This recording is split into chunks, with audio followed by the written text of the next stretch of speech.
जय हिंद students, welcome to study for civil services. कैसे हैं आप सभी लोग? उम्मीद करता हूं सभी बहुत ही बढ़िया होंगे। सो गाइस, आज है 16 जुलाई 2025 और आज के करंट अफेयर्स को हम लोग कवर करने वाले हैं। आप में से जो भी स्टूडेंट्स यूपीपीसीएस, यूपीएससी, बीपीएससी या किसी भी स्टेट पीएससी की तैयारी कर रहे हैं तो लेक्चर को एंड तक जरूर देखिएगा, क्योंकि यहाँ पर वो सभी न्यूज हम लोग कवर करते हैं जो आपके एग्जामिनेशन के लिए इंपॉर्टेंट होती है। और गाइज, ये है हमारे ज्ञान सर, और ज्ञान सर के स्पेशल पेड बैच को ज्वाइन करने के लिए इन दिए गए नंबर पर कॉन्टैक्ट कर लीजिए। अगर आप प्रॉपर तैयारी करना चाहते हैं बिल्कुल जीरो से लेकर सिलेक्शन तक की, UPPCS, BPSC, UKPSC, RO ARO, BEO, UP triple SC exam, even Haryana, Rajasthan, Chhattisgarh PSC की आप तैयारी कर रहे हैं तो आपके लिए हमारे पास प्रॉपर कोर्सेज अवेलेबल हैं, जहां पर बिल्कुल जीरो से तैयारी करवाई जाती है। और हर साल हमारे जो कोर्सेज होते हैं वो एग्जाम के ट्रेंड और सिलेबस को ध्यान में रखते हुए अपडेट किए जाते हैं, यानी कि पुराना कोई मटेरियल नहीं, हर साल नई चीजों से जो है वो आपकी जो प्रिपरेशन जो है वो करवाई जाती है। तो कोर्सेज को ज्वाइन करने के लिए स्क्रीनशॉट ले लो, दिए गए नंबर पर कांटेक्ट कर लो। और अगर आप बताएंगे कि आप हमारे करंट अफेयर्स के लेक्चर्स को रेगुलरली फॉलो करते हैं तो आपको कुछ एक्स्ट्रा डिस्काउंट्स भी मिल सकता है। तो ये है गाइज आज के टॉपिक, जिनको एक एक करके हम लोग डिटेल में जो है वो कवर अप करेंगे। और बट आगे बढ़ने से पहले मैं एक बार आप लोग के कमेंट्स जो है वो चेक कर लेता हूं। बट बिफोर दैट आप लोग पेन और पेपर लेकर बैठिएगा। जो भी टॉपिक्स मैं आपको बताऊंगा उसको आपको जो है वो नोट डाउन करना है। मतलब मैं टॉपिक जो समझाऊंगा उसको आपको ध्यान से समझना है। उसके बीच में जो चीज बताऊंगा उसको आपको नोट डाउन करना है। स्पेशली ये इंस्ट्रक्शन नए स्टूडेंट्स के लिए है, तो पेन और पेपर लेकर जरूर बैठिएगा। आइए आप लोग के कमेंट्स जो है वो एक बार देख लेते हैं। आयुषी सिंह, दीप शिखा, वेरी गुड, ठीक है।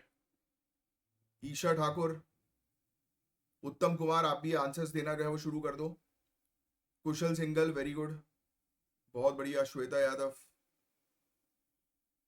पायल Bharti, fantastic. Goldie Alex, Sameer Bhatnagar, बहुत बढ़िया। श्रेया तिवारी, बहुत शानदार। Preeti Mishra, very good very good. बस ऐसे ही रेगुलर बेसिस पर जो है वो आंसर जो है वो देते चलिए, जो भी चीज मैं बताते चल रहा हूँ उसके अकॉर्डिंग।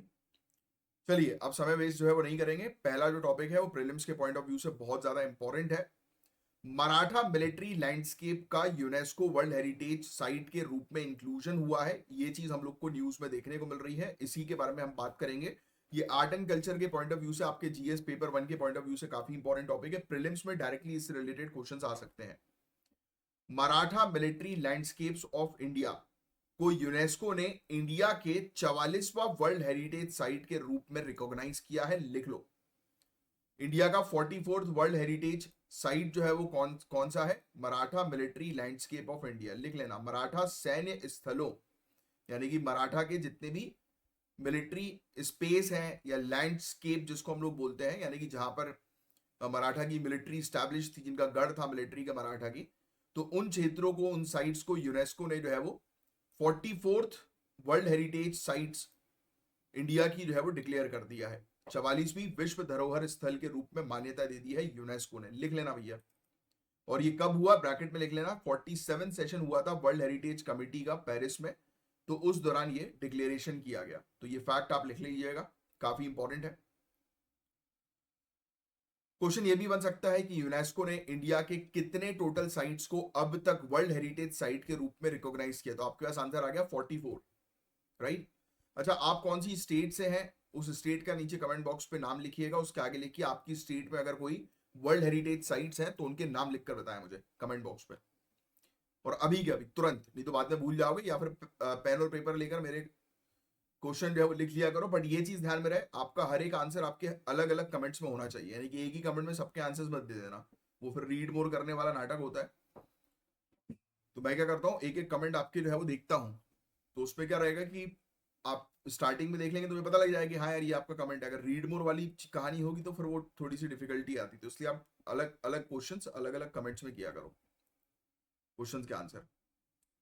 चलिए ठीक है, अब ये चीज आपको जो है समझ में आ चुकी है। अब ये नॉमिनेशन इंडिया ने 2024-25 साइकिल के लिए दिया था, यानी कि हमने नॉमिनेट किया था कि इस साइट को भी जो है वर्ल्ड हेरिटेज साइट के तौर पर डिक्लेयर करो। इसमें 12 किले शामिल हैं और ये सभी 17th से लेकर 19th सेंचुरी के बीच में बनाए गए थे। तो ये फैक्ट अगर चाहो तो आप ये भी मेंशन कर सकते हो, इसमें 12 किले शामिल हैं, यानी कि ये 44वीं वर्ल्ड हेरिटेज साइट जो है जहां पर मराठा के जो सैन्य स्थल है, राइट, मिलिट्री लैंडस्केप है मराठास के, तो उसमें 12 किले शामिल हैं और ये सभी 17 टू 19 सेंचुरी के समय पर बनाए गए थे, ये आप लिख लीजिए नेक्स्ट पॉइंट में। इन किलों का guys architecture, culture, strategic importance बहुत ही ज्यादा है।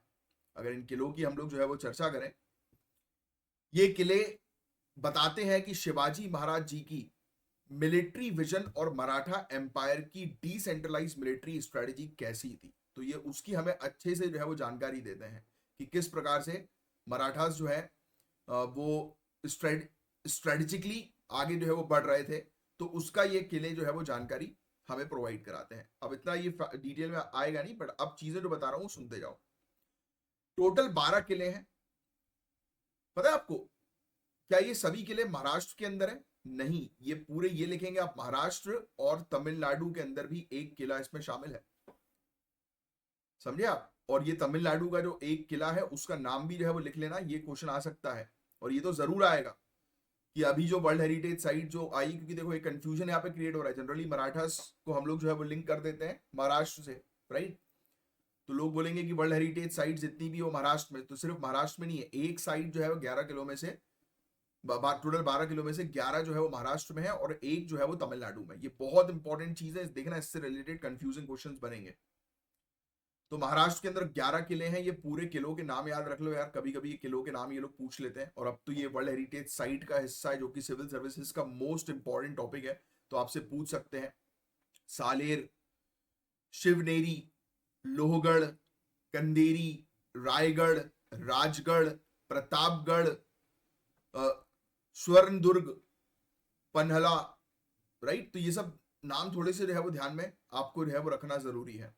पन्हाला, विजयदुर्ग, सिंधुदुर्ग, राइट। और तमिलनाडु के अंदर एक जो किला है उसका नाम जो है वो क्या है?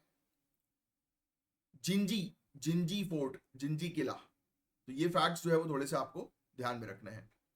अब ये किले जो है वो अपने टेरेन्स के बेसिस पर अलग अलग टाइप्स में भी इन्होंने क्लासिफाई कर दिया। यानी कि जितने भी किले जो थे ना कि कौन कितनी ऊंचाई में है, तो उस प्रकार से देखो ये इनको जो है वो क्लासिफाई कर दिया। एक हिल फोर्ट्स है जैसे कि सालेर, शिवनेरी, लोहगढ़। एक हिल फॉरेस्ट फोर्ट है, एक प्लेटू हिल फोर्ट है, राइट। और कोस्टल फोर्ट है, इवन आइलैंड फोर्ट भी हम लोग को देखने को मिल रहा। तो ये लिखने की जरूरत नहीं कौन सा फोर्ट है, कौन सी कैटेगरी के अंदर आएगा, ये चीज नहीं पूछेंगे आपसे मेनली किलो, क्योंकि ये थोड़ा सा और टिपिकल जो है वो हो जाता है। आपसे पूछेंगे कि ये किले जो है वो किस लोकेशन पर है। और ये चीज तो जरूर पूछेंगे कि यूनेस्को की वर्ल्ड हेरिटेज साइट्स में ये जो मराठास के किले जो है, जो मिलिट्री लैंडस्केप जो है, ये क्या सभी के सभी महाराष्ट्र में? नहीं, एक तमिलनाडु में है, याद रखना है। तो ये सभी किले गाइस मराठा एम्पायर के राइज और कंसोलिडेशन के दौरान बनाए गए थे, यानी कि जब चरम सीमा में पहुंच रहा था मराठा एम्पायर, तब उस दौरान बनाए गए थे। और शिवाजी जी महाराज ने नेचुरल टेरेन का उपयोग करके किलों को जो है वो डेवलप किया। मतलब ये ऊंचाइयों का फायदा जो है वो लिया, हिल्स का फायदा लिया, जिससे सेंट्रलाइज डिफेंस के बिना भी एक स्ट्रॉन्ग नेटवर्क जो है वो क्रिएट हो गया। यस। अब सुनना, यहां पर ये चीज आपको जो है वो समझना जरूरी है कि यूनेस्को का क्या क्राइटेरिया होता है किसी भी साइट को वर्ल्ड हेरिटेज साइट की लिस्ट में शामिल करने का। ये चीज आपको समझना जरूरी है। अब देखो, यूनेस्को ने किलों को क्राइटेरिया 4 और क्राइटेरिया 6 के अंडर रिकॉग्नाइज किया है। क्राइटेरिया 4 क्या कहता है कि मिलिट्री आर्किटेक्चर और लैंडस्केप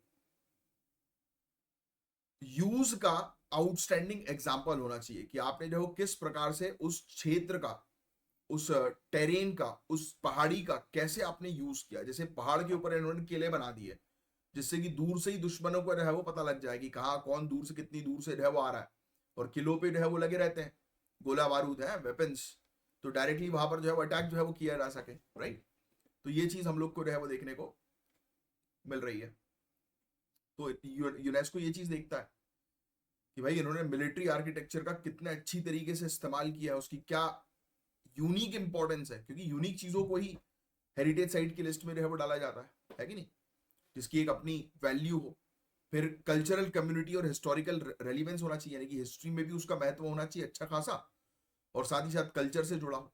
तो ये दो चीजों को देखकर यूनेस्को ने जो है वो मराठा किलों को जो है वो शामिल कर लिया वर्ल्ड हेरिटेज साइट की लिस्ट में। ठीक है, बस उतना। वैसे तो पूछेंगे नहीं क्राइटेरिया 4 और 6 के बारे में कि किस क्राइटेरिया के तहत जो है वो किया गया। ठीक है, अब इन 12 किलो में से 8 किले आर्कियोलॉजिकल सर्वे ऑफ इंडिया के अंडर प्रोटेक्टेड है, 4 किले महाराष्ट्र गवर्नमेंट के डायरेक्टरेट ऑफ आर्कियोलॉजी के अंडर हम लोग को जो है वो देखने को मिल रहे हैं। और इंडिया अभी यूनेस्को वर्ल्ड हेरिटेज कमेटी 2021 से 25 का भी मेंबर है, तो भी और हम लोग को जो है वो एक नॉमिनेशन में अच्छा फायदा भी जो है वो मिला है, राइट। तो ये चीज हम लोग को जो है वो देखने को मिल रही है। दैट्स इट, बाकी और कुछ नहीं है इस पर्टिकुलर टॉपिक के अंदर, ठीक है।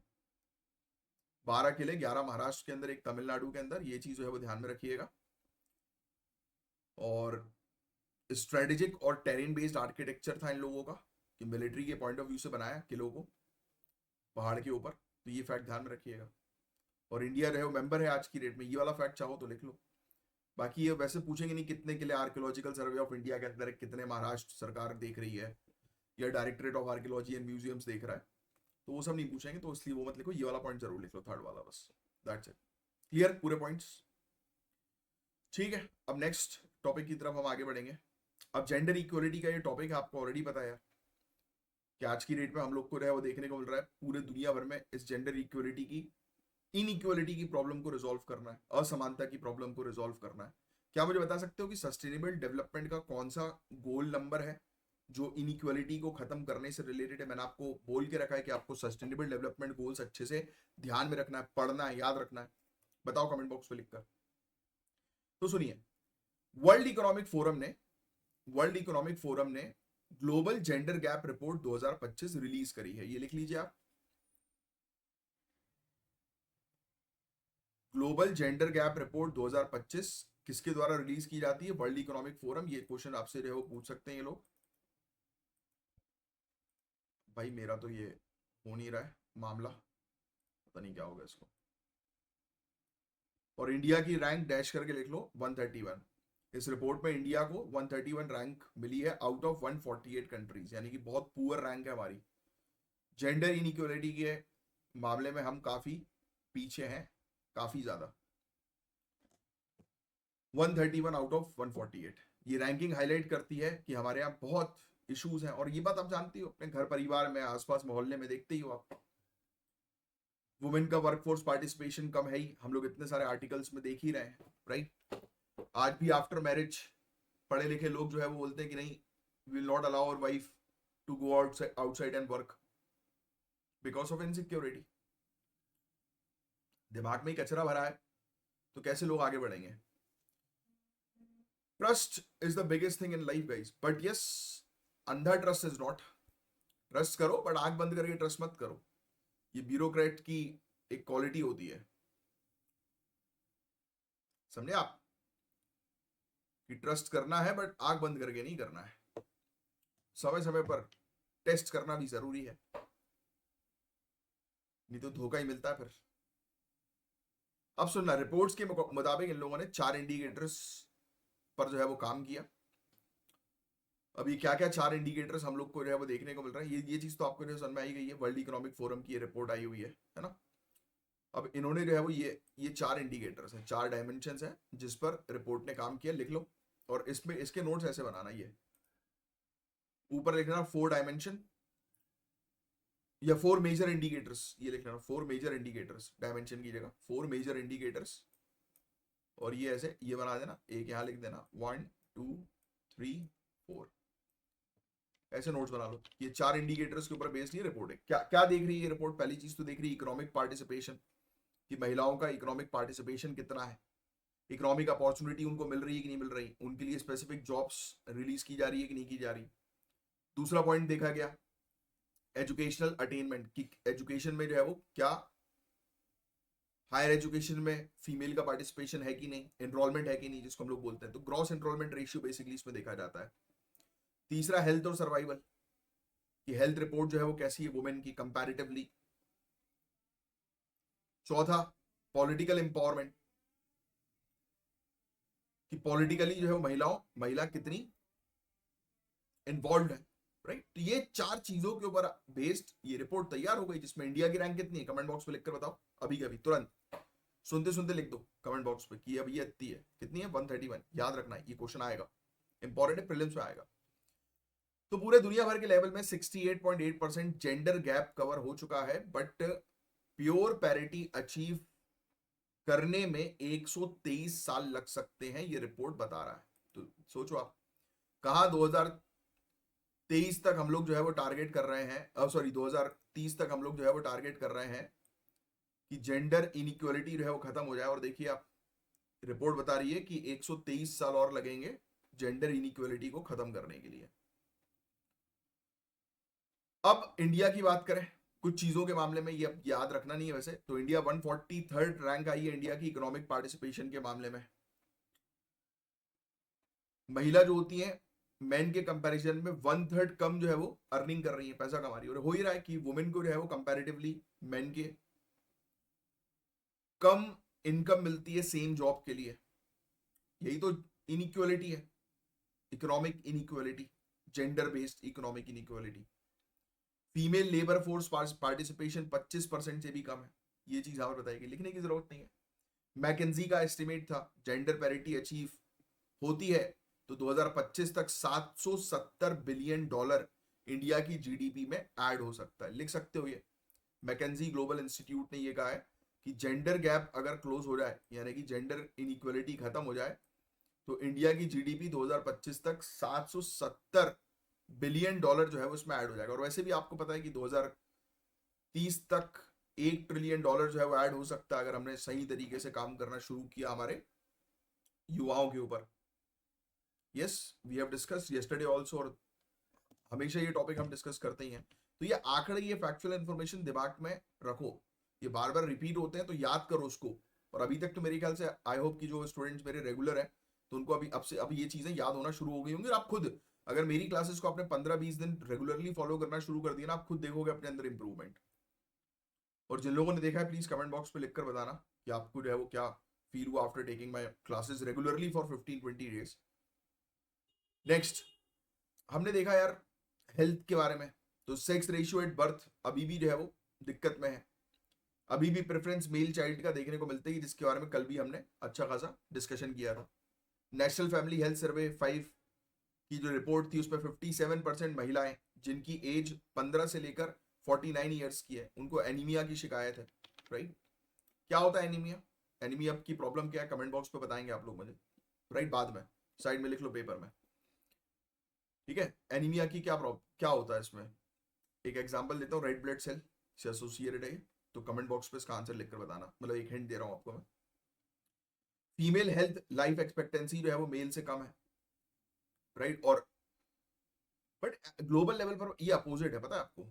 अगर हम लाइफ एक्सपेक्टेंसी की जो है बात करें फीमेल के पॉइंट ऑफ व्यू से, तो ग्लोबल लेवल पर जो है अलग है। हमारे यहाँ पर फीमेल वुमेन जो है उनकी लाइफ एक्सपेक्टेंसी कम है, यानी कि कंपैरेटिव टू मैन वुमेन जो है वो कम जी रही हैं, बट ग्लोबल लेवल पर जो है वो मेन जो है वो कम जीते हैं, राइट। उसका भी एक हमने आपको याद हो तो कुछ महीनों पहले एनालिसिस भी किया था कि ऐसा जो है वो क्यों हो रहा है, what is the main reason, stress, lifestyle, ये सब के बारे में डिस्कस किया था, आपको याद है। यस, नेक्स्ट, हाँ, अनपेड केयर वर्क होता है ना, कि घर में मम्मी जो है वो काम करती रहती हैं, हमें टाइम पर खाना नहीं मिलता है, अपन गुस्सा हो जाते हैं कि क्या ये टाइम पर खाना क्यों नहीं है, भूख लग रही है, बट देन टू खाना मिलता है अपन को, बट उनको कोई पेमेंट नहीं मिल रही है उस खाना बनाने के लिए।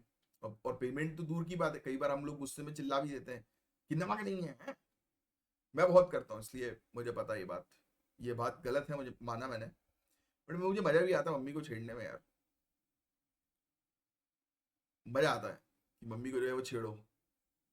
कई बार ऐसे कोई खराब चीज जो है वो बनती है तो बोलो कि यार इस खाने को खाकर जो है वो मम्मी आपके खाने की याद आ गई है। तो लोग लगे कि यार भाई यार, हाँ यार मम्मी का खाना मतलब बहुत बेकार बनाया आपने यार। मैं तो बहुत छेड़ता हूँ मम्मी को, मैंने कहा बहुत बेकार। फिर ऐसा गुस्सा होती है कि मेहनत कर करके तुम लोग के लिए बनाते हैं और तुम लोग को किसी चीज की पड़ी नहीं है। So this is happening in India, ये सब प्रॉब्लम्स है, और इसको सिर्फ सुनना नहीं है, इसको समझना है। जो आपके घर पे ही प्रॉब्लम आपको दिखाई दे रही है ना, होती है प्रॉब्लम हमारे आसपास ही है, इसी को तो रिजॉल्व करना है, यही तो आपका इन फ्यूचर काम होने वाला है।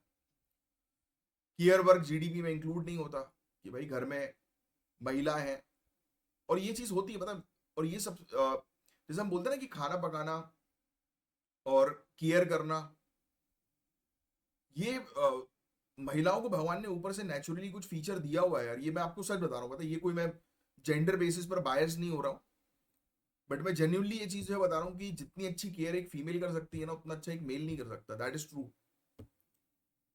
क्योंकि मेल जो होते हैं ना वो थोड़े रफ होते हैं।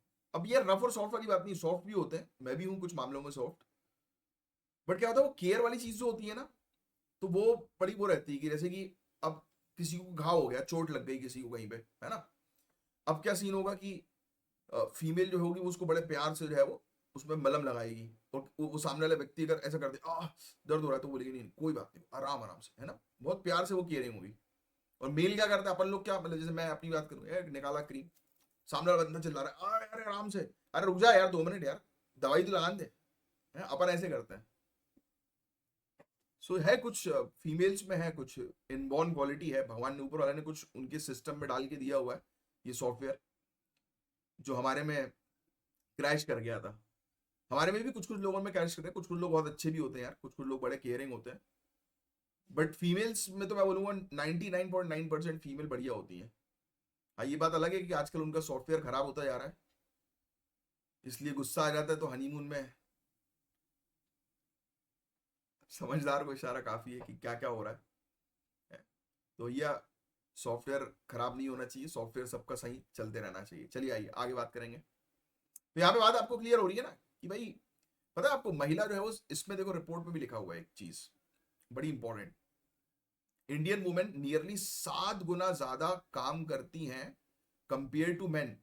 जैसे होता नहीं कि मैन, जैसे मैं अपनी बात करूं, मैं बड़ा काम वाम करके जब ऊपर जाता हूँ घर पे, तो आज बड़ा थक गया यार, बहुत प्रोजेक्ट्स थे, बहुत सारी चीजों पे काम किया, जल्दी फटाफट खाना दो। मम्मी बेचारी सबसे पहले सुबह उठती हैं, सबके लिए टाइम पर पूरी चीजें रेडी करती हैं, उनका कोई संडे नहीं होता, उनकी कोई छुट्टी नहीं होती, 24/7 डे और नाइट काम होता है, और लास्ट में सबसे सोती है, यानी कि सब लोग सो गए, सब कुछ सबकी व्यवस्था हो गई, फिर लास्ट में वो सोती है। तो इट इज ट्रू। तो लिख सकते हो, ये वाला पॉइंट आपके लिए बड़ा इंपॉर्टेंट है मेंस में लिखने के लिए, कि Indian women spend nearly 7 times more time on unpaid domestic work than man. Man जो है वो काम करके आया था तो बड़ा बिल्कुल ऐसे तकिया वकिया लगा के लेट जाए, वो लोग जल्दी लेकर चाय बनाओ, जल्दी फटाफट चाय पीनी है हमें। ये कहानी है भाई। ठीक है, ये पॉइंट्स लिखो, ये सब पॉइंट्स होते हैं ना मेंस में लिखने के लिए बड़े इंपॉर्टेंट होते हैं। केयर वर्क जीडीपी में इंक्लूड नहीं होता, ये भी आपको पता होना चाहिए, पता ही है वैसे तो आपको। पब्लिक इंफ्रास्ट्रक्चर है ही नहीं, महिला जो है वो जॉब कर रही है, महिला का बेबी हो गया, प्रेग्नेंट हो गई, बेबी हो गया, तो सबसे बड़ी समस्या कि बच्चे का ख्याल कौन रखेगा, है। ऑफिस के आसपास या ऑफिस भी है वो क्रैश फैसिलिटी यानी कि झूले घर वाली फैसिलिटी नहीं प्रोवाइड कराता, है ना, तो ये भी इश्यूज है। कई बार महिला को जॉब छोड़नी पड़ती है, ये रीजंस बोल के कि घर में बच्चों का ख्याल कौन रखेगा, है, घर में माँ बाप का ख्याल कौन रखेगा। पैसा इतना कमा लो कि यू कैन हायर समवन। और मतलब दिक्कत बताऊं कहाँ होती है, उन परिवारों में सबसे ज्यादा दिक्कत होती है जिन परिवार में फीमेल्स की सैलरी जो है ना कंपैरेटिवली मेल के मुकाबले कम है। एक एग्जांपल देता हूँ, लेटेस्ट मेरे एक फ्रेंड का ही है, और फ्रेंड मतलब नोन व्यक्ति मान लो आपकी, मैं जिनको जानता हूँ, मेरे बैचमेट रहे हैं। अभी रिसेंटली उनकी जो है वो शादी हुई है, उनकी जो वाइफ है वो 30,000 पर मंथ उसकी इनकम है, और जो जो फ्रेंड है मतलब बैचमेट था मेरा, तो उसकी सैलरी जो है वो अराउंड मेरे ख्याल से 1 लाख के अराउंड है।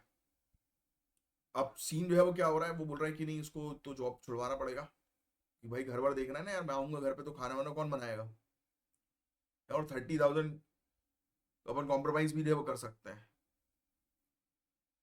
कॉम्प्रोमाइज तो तुम कर लोगे, बट व्हाट अबाउट उनका करियर, आज 30,000 है, आने वाले समय में 50 होगी, 60 होगी, 70 होगी, लोग आगे बढ़ेंगे ना। तुमने भी तो कहीं ना कहीं शुरुआत जो है वो करी होगी 25, 30, 40, 50 हजार से, तब जाकर 1 लाख तक पहुंचे हो अभी। तो लोग जो है वो सामने वाले की रिस्पेक्ट नहीं करते उसकी डिसीजन की, this is the main issue. और यही चीज आपको जो है वो समझना है और अपने मेंस में जो है मेंशन करना है, यही क्लैरिटी होनी चाहिए कि भाई सामने वाले का डिसीजन मेकिंग में सामने वाला का भी तो वो होना चाहिए ना यार, रोल। फिर लीडरशिप रिप्रेजेंटेशन की बात करें, लास्ट पॉइंट, तो आप देखिए लीडरशिप की बात करें, चाहे पॉलिटिक्स देख लो आप, कॉर्पोरेट सेक्टर देख लो, जुडिशरी देख लो, यहाँ पर बहुत कम रिप्रेजेंटेशन है महिलाओं का। पॉलिसीज कई बार वुमेन सेंट्रिक नहीं होती है क्योंकि डिसीजन मेकर जो है वो जेंडर डाइवर्स नहीं है। तो इसलिए इट इज वेरी इंपॉर्टेंट कि कमिटी के अंदर वुमेन का भी, यानी कि आप जब कोई पॉलिसी बनाओ, कोई डिसीजन, जैसे घर की भी बात करें हम लोग, हमारे घर के अंदर अगर कोई डिसीजन होता है तो जनरली आपने देखा होगा कि घर के जो मुखिया है, मेल हेड, वो डिसीजन लेते हैं, बट ऐसा नहीं होना चाहिए। उस घर में सभी मेंबर्स, वो घर बढ़िया रहता है, हेल्दी रहता है, हंसता खेलता रहता है जिस घर में सभी मेंबर्स का इन्वॉल्वमेंट होता है। और आप देखना जिस घर में सभी मेंबर्स का इन्वॉल्वमेंट नहीं है, सभी के डिसीजंस को ध्यान में नहीं रखा जाता, वहां पर आप देखना उस घर के अंदर पॉलिटिक्स चलती है अलग टाइप की है। तो इट इज वेरी इंपॉर्टेंट, ये आप लोग के लिए भी है, इन फ्यूचर के लिए भी है कि भाई आप अपना एक परिवार जब बनाए तो मेक श्योर कि आप उस कल्चर को फॉलो ना करें जो कंटिन्यू, कल्चर नहीं बोलूंगा मैं उसको, यानी कि बोलूंगा कि यार एक चीज चल गई है, एक कन्वेंशन जो है वो चल गया है, तो आप उस चीज को फॉलो मत करो। अगर आपको जो है वो जेन्युइनली जो है वो कुछ चेंजेस लाना है, और आप खुद देखोगे अगर आप डिसीजन मेकिंग मेकर बनने वाले हो आने वाले समय में, आप खुद जो है वो डिसीजन मेकर बनोगे, तो आपकी टीम के अंदर हर कैटेगरी के लोग होंगे, तब जाकर तो आपका आप एक सही डिसीजन ले पाओगे, क्योंकि it is all about team in family also. सभी सभी फैमिली के मेंबर्स हैं, it is all about team ना। ब्यूरोक्रेसी के अंदर आप डिस्ट्रिक्ट कलेक्टर रहेंगे, आपके अंडर जो है वो बड़ी टीम रहेगी, और आप चाहते हो कि टीम के सभी लोग एफिशिएंटली जो है वो काम करें, तो उस अकॉर्डिंग रूल्स रेगुलेशंस होने चाहिए जो सबके लिए फिट हो और हेल्दी हो।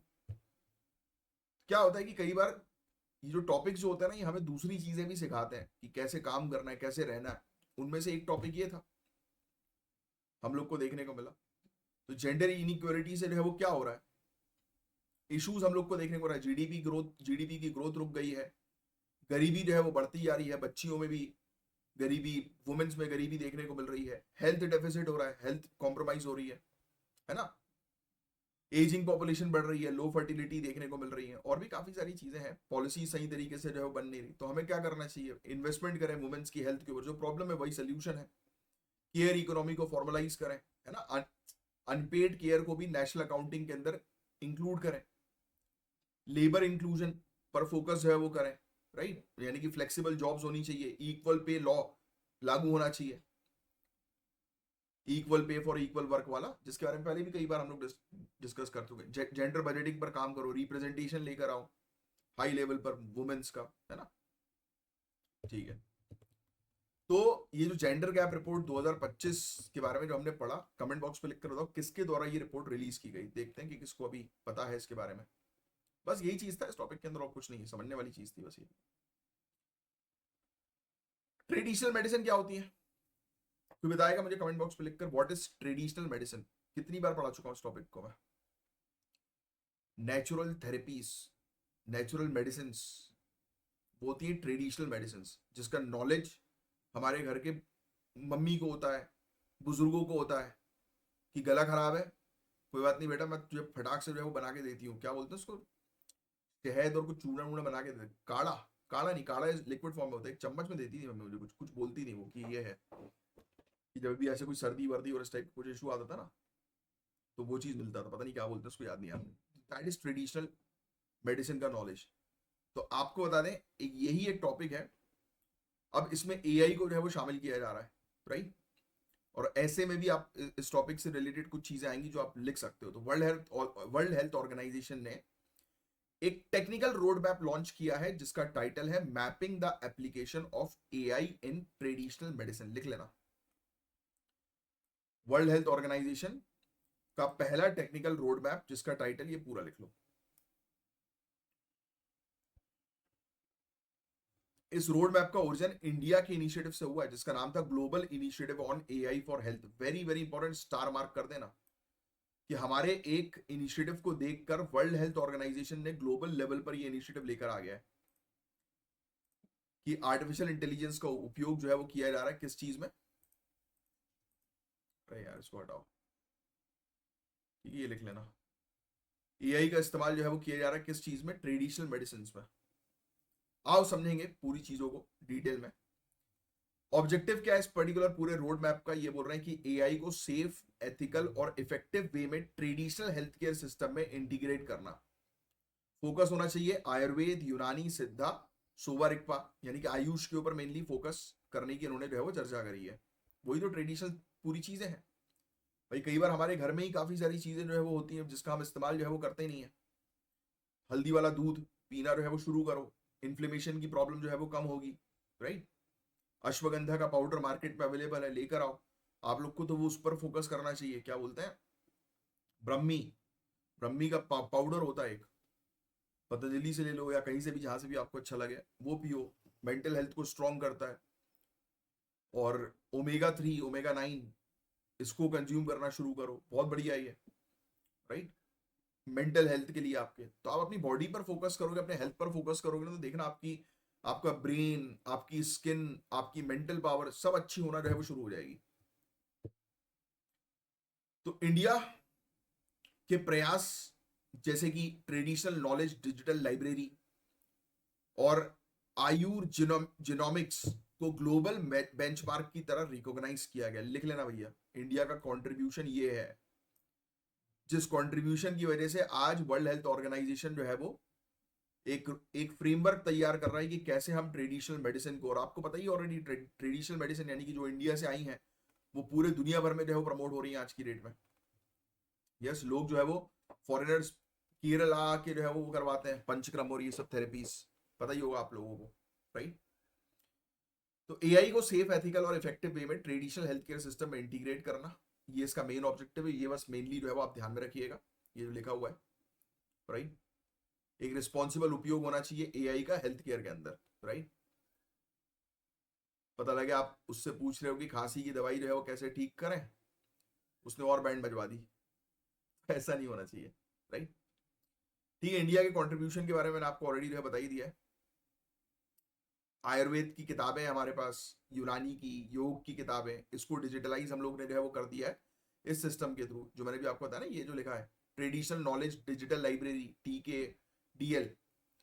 तो ये जो है ये डिजिटल लाइब्रेरी है, यानी कि जितनी भी हमारी नॉलेज है आयुर्वेद की और जो भी मतलब आयुष के अंदर जो यूनानी वगैरह, तो इस नॉलेज को जो है वो हमने वो कर दिया और डिजिटलाइज जो है वो कर दिया।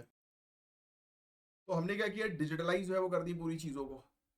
यस, फिर आपने एक नाम सुना होगा आयुर जिनोमिक्स, ये लिखा हुआ ना यहाँ पर, पहले पहला पॉइंट आयुर जिनोमिक्स का, इसमें थर्ड वाले पॉइंट में देखिए आप आयुर जिनोमिक्स। इसमें आप चाहें तो आप ये ध्यान में रख सकते हैं एआई प्लस आयुर्वेदिक प्राकृति प्लस मॉडर्न जिनोमिक्स, यानी कि हम आयुर्वेदिक को मॉडर्न चीजों के साथ जो है वो कर रहे हैं, कनेक्ट कर रहे हैं, राइट। फिर आयुष के चैट बॉट्स भी हम लोग को जो है वो देखने को मिलते हैं, जिस पर हमने जो है वो काम करना शुरू कर दिया कि आप उससे कुछ पूछेंगे तो वो आपको जो है वो रिप्लाई करेगा, राइट। तो वो सब चीज़ है, तो ये देखो ये सब यहाँ पर लिखा हुआ है आयुष जिनोमिक्स के बारे में, जो मैंने भी आपको बताया। ये chat bot Ayush AI based chat bot पर हमने काम किया कि उससे पूछोगे आप तो आपको रिप्लाई करेगा कि ये चीज़, ये मेडिसिन जो है वो इस बीमारी के लिए सही है, राइट। और वर्ल्ड हेल्थ और आज की डेट में आप लोग खुद ट्राई किया करो, पता है कि जितना हो सके उतना नेचुरल तरीके से चीज़ों को जो है वो रिजॉल्व करने की, क्योंकि एलोपैथी में बहुत दिक्कतें हैं भाई, उससे आप एक प्रॉब्लम को रिजॉल्व करोगे वो दूसरी प्रॉब्लम खड़ी कर देगा। वर्ल्ड हेल्थ ऑर्गेनाइजेशन ने इंडिया के प्रयासों को साइंटिफिक इनोवेशन और कल्चरल हेरिटेज के सक्सेसफुल इंटीग्रेशन का मॉडल कहा है। देखो आप, ये एक्नॉलेज किया, 5th पॉइंट, बस यही चीज थी।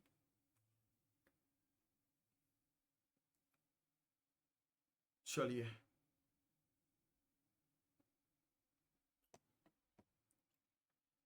तो एआई ट्रेडिशनल मेडिसिन में जो है वो क्यों जरूरी है, तो एआई हेल्प करता है कि कस्टमाइज ट्रीटमेंट बनाने के ऊपर, मतलब एआई हमें हेल्प कर देगा।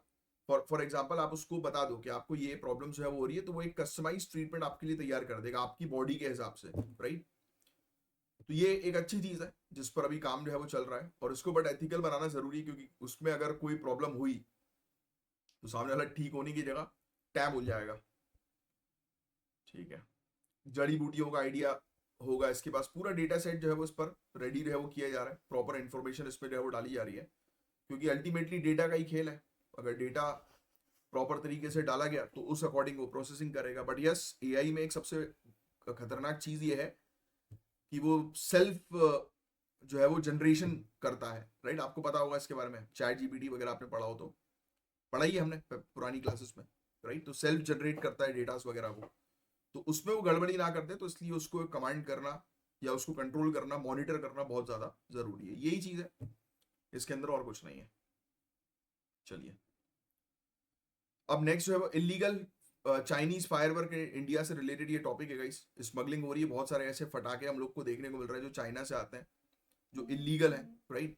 जो एनवायरमेंट को पल्यूट जो है वो कर रहे हैं, राइट? तो ये तो है ही, हम लोग को जो है वो देखने को मिल रहा है, बट ये उससे और बड़े लेवल का टॉपिक है।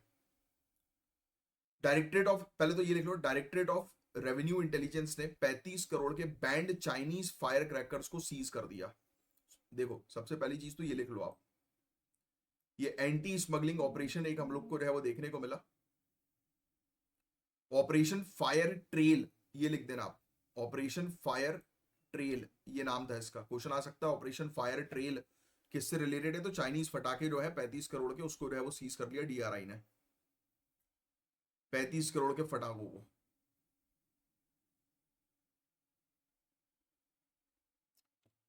डायरेक्टरेट ऑफ रेवेन्यू इंटेलिजेंस, याद रखिएगा। इलीगली स्मगल किए जा रहे थे ये फटाके, इंडिया के अंदर जो है वो लाए जा रहे थे, बस उससे रिलेटेड है।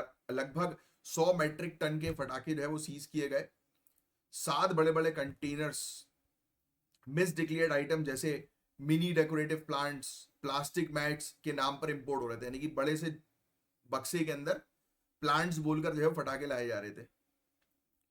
ये कहां पर जो वो सीज हुआ, तो महाराष्ट्र के अंदर और गुजरात के पोर्ट में जो है ये सीज हो गया, यानी कि वहां के अथॉरिटीज ने इसको रहो पकड़ लिया। तो ऑपरेशन क्या है, ये फायर ट्रेल, बस इतना ध्यान में रखिएगा,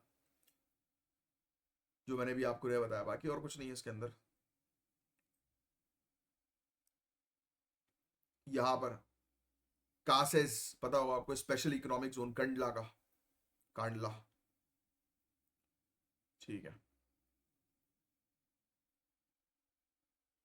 अच्छा, आपको कोई भी चीज अगर इंपोर्ट जो है वो करवानी है, तो उसके लिए जैसे फायर क्रैकर्स की बात करें, तो फायर क्रैकर्स रिस्ट्रिक्टेड कैटेगरी में आता है गाइस। इंडिया के इंपोर्ट क्लासिफिकेशन के अंदर ये रिस्ट्रिक्टेड कैटेगरी के अंदर आता है कि आप इसको इंपोर्ट नहीं करा सकते हो। इंपोर्ट कराने के लिए आपको परमिशन चाहिए होगी, पहले से प्रायर परमिशन चाहिए होगी, किसकी? डीजीएफटी और पैसो की, पीईएसओ और डीजीएफटी। ये देखो यहां पर लिखा हुआ है फर्स्ट पॉइंट के अंदर ही, अगर आप कोई भी ऐसा आइटम जैसे फायर क्रैकर हुआ जो रिस्ट्रिक्टेड कैटेगरी के अंदर आता है, चाहो तो लिख लो, जो भी आइटम रिस्ट्रिक्टेड कैटेगरी के अंदर आएगा Indian trade classification harmonise system के अंडर, यानी कि हम इसको इंपोर्ट नहीं करवाते, रिस्ट्रिक्टेड कैटेगरी में है, तो उसको अगर आप बुलवा रहे हो तो आपको प्रायर अप्रूवल चाहिए होगा, किससे? डीजीएफटी से, directorate general of foreign trade, और PESO, petroleum and explosive safety organisation, जैसे फायर क्रैकर्स हुए तो। और सीज फायर क्रैकर के अंदर लिथियम थे, रेड लेड था, कॉपर ऑक्साइड थे, ये डेंजरस थे और पॉल्यूटिंग केमिकल्स थे, एयर क्वालिटी को खराब करने वाले केमिकल्स जो चाइना से आए थे वो सीज हो गए अभी, बस यही था, और कुछ नहीं है इस टॉपिक के अंदर। ऑपरेशन फायर ट्रेल ने फॉरेन ट्रेड पॉलिसी और एक्सप्लोसिव रूल्स 2008 के इंप्लीमेंटेशन को लागू किया, और मल्टी एजेंसी कोऑर्डिनेशन का ये एग्जांपल है जब रूल बेस्ड ट्रेड सिस्टम को प्रोटेक्ट करने की बात हुई, तो यानी कि काफी सारे जो डिपार्टमेंट में सभी लोग जो है वो इन्वॉल्व हो गए थे इस ऑपरेशंस के अंदर, और स्मगलर्स को जो है वो पकड़ा गया, और पूरे कंसाइनमेंट को जो है वो सीज किया गया। 35 करोड़ का कंसाइनमेंट था ये। ऐसे ही एक ऑपरेशन शिवा है, लिख लो ये भी, operation Shiva 2025, Indian army, launched by Indian army, लिख लेना, इंडियन आर्मी ने लॉन्च किया ऑपरेशन शिवा। और शिव जी कहां पर विराजमान है?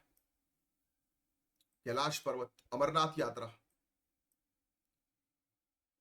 विराजमान, तो घर तो उनका कैलाश पर्वत हम लोग को जो है वो देखने को मिलता है, और जो श्री अमरनाथ की यात्रा जो हम लोग को देखने को मिलती है, तो उसमें बेसिकली टेररिस्ट से टूरिस्ट को जो है बचाने के लिए, श्रद्धालुओं को बेसिकली बचाने के लिए, प्रोटेक्ट करने के लिए ऑपरेशन शिवा जो है वो इंडियन आर्मी ने लॉन्च किया है, कि सेफली जो है वो 2025 की श्री अमरनाथ यात्रा जो है वो कंडक्ट हो सके। 3 जुलाई से 9 अगस्त तक की 38 दिन की यात्रा है, लिख लेना। वैसे ये डेट तो पूछेंगे नहीं, बट फिर भी एक आइडिया जनरली आपको होना चाहिए अभी के लिए। इसका रूट जो है वो आपको पता होना चाहिए, एक जो है वो अनंतनाग का रूट है और दूसरा है गंडेरबाल का। ठीक है, ये दो रूट्स आपको रहे पता होने चाहिए। ये पूरा लिख लेना वैसे तो रूट में, ये रूट के पूरे मार्ग जो है ना, प्रमुख मार्ग। अनंतनाग तो बहुत ही इंपॉर्टेंट है। नुनवान, पहलगाम और गांदरबल के बालटाल, तो ये चीज ध्यान में रखिएगा। तो ये दो रूट्स हैं। 8,500 सोल्जर्स को जो है वहां पर तैनात किया गया। सीएपीएफ और सिविल एडमिनिस्ट्रेशन के भी वहां पर ऑफिशियल्स मौजूद हैं। ठीक है, तो बस ये ऑपरेशन किससे एसोसिएटेड है ये बस ध्यान में रखिएगा। 50 से ज्यादा काउंटर अनमैन्ड एरियल सिस्टम भी, ड्रोन्स वगैरह भी हमने जो है वो लगा दिए हैं, कैमरेज लगा दिए हैं, यानी कि पूरी सिक्योरिटी पर फोकस कर रहे हैं। डॉक्टर्स वगैरह को वहां पर तैनात जो है वो हमने कर दिया है। राइट, 150 से ज्यादा डॉक्टर्स, पैरामेडिक्स के हम लोग को जो है वो देखने को मिल रहे हैं। 100 बेड इमरजेंसी हॉस्पिटल्स भी हैं, 26 ऑक्सीजन बूथ हैं, 2 लाख लीटर ऑक्सीजन के साथ, है ना। टेंट टेंट तैयार किया गया है, मैंने पूरी वाला फैसिलिटी वहां पर तैयार कर दी है। हेलीकॉप्टर जो है वो स्टैंड बाय पर रखा हुआ है एस्केवेशन वगैरह के लिए। देखो ये लिखा हुआ है, पूरी चीजें लिखने की आपको जरूरत नहीं है, बस ये ऑपरेशन शिवा बस ध्यान में रखो कि किससे एसोसिएटेड है। बट बाकी ये सब खिचड़ी आपसे नहीं पूछेंगे। नेक्स्ट, संचार मित्र योजना लिख लो। संचार मित्र योजना, तो ये एक volunteer based digital outreach programme है, ministry of communication and department of telecommunication के अंडर आता है उसका। लिख लो, डीओटी डिपार्टमेंट ऑफ टेलीकम्युनिकेशन ने लॉन्च किया है संचार मित्र स्कीम। मेन ऑब्जेक्टिव क्या है, ब्रैकेट में लिख देना भाई, टेलीकॉम से रिलेटेड अवेयरनेस क्रिएट करना, साइबर सिक्योरिटी की अवेयरनेस करना। अच्छा, साइबर सिक्योरिटी से मुझे याद आया, अरे आजकल एक बड़ा खतरनाक फ्रॉड चल रहा है भैया। आपको कोई भी अगर फोटो वगैरह भेजता है तो एकदम से उसको क्लिक डाउनलोड मत करो, उसके पीछे एपी के फाइल हो सकती है, आपका फोन जो है वो हैक हो जाएगा और आपके अकाउंट को खाली कर दिया जाएगा, बैंक अकाउंट को। तो बड़ा रिस्क हो गया आजकल फ्रॉड्स वगैरह का, क्या बताएं। अरे यार मेरी ग्रीन स्क्रीन, मुझे लगता है यार वो दौलत यहाँ बैठा हुआ था तो उसने खींच दी है, तो वो रॉड दिख रही है पीछे ग्रीन स्क्रीन की। चलो एनीवेज, तो आपको समझ में आ गया ना, साइबर सिक्योरिटी यानी कि लोग जो है वो एकदम से लोगों को अवेयरनेस करो कि भाई आपके साथ फ्रॉड हो सकता है, थोड़ा बच के रहो। तो उससे रिलेटेड ये संचार मित्र इनिशिएटिव है।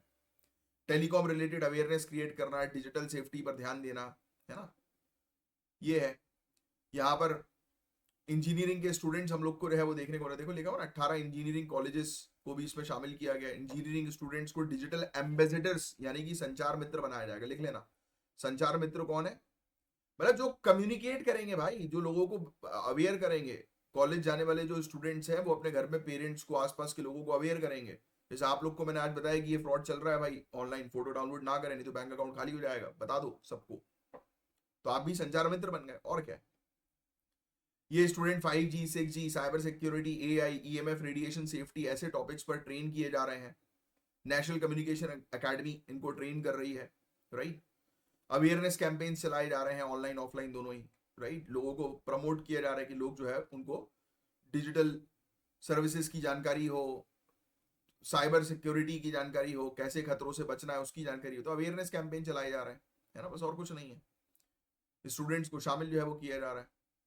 आसाम के अंदर ये पायलट बेसिस पर चल रहा है। आसाम जो है ये पहला स्टेट है, लिख लेना, आसाम पहला स्टेट। सिर्फ इतना लिख लो, Assam is the first state, क्योंकि आसाम पायलट प्रोग्राम है। ये आसाम पहला स्टेट है जहां ये स्कीम ग्राउंड लेवल पर इंप्लीमेंट हुई है। 18 engineering institution, IIT, right, triple IT, NIT, ये सब इंक्लूड है।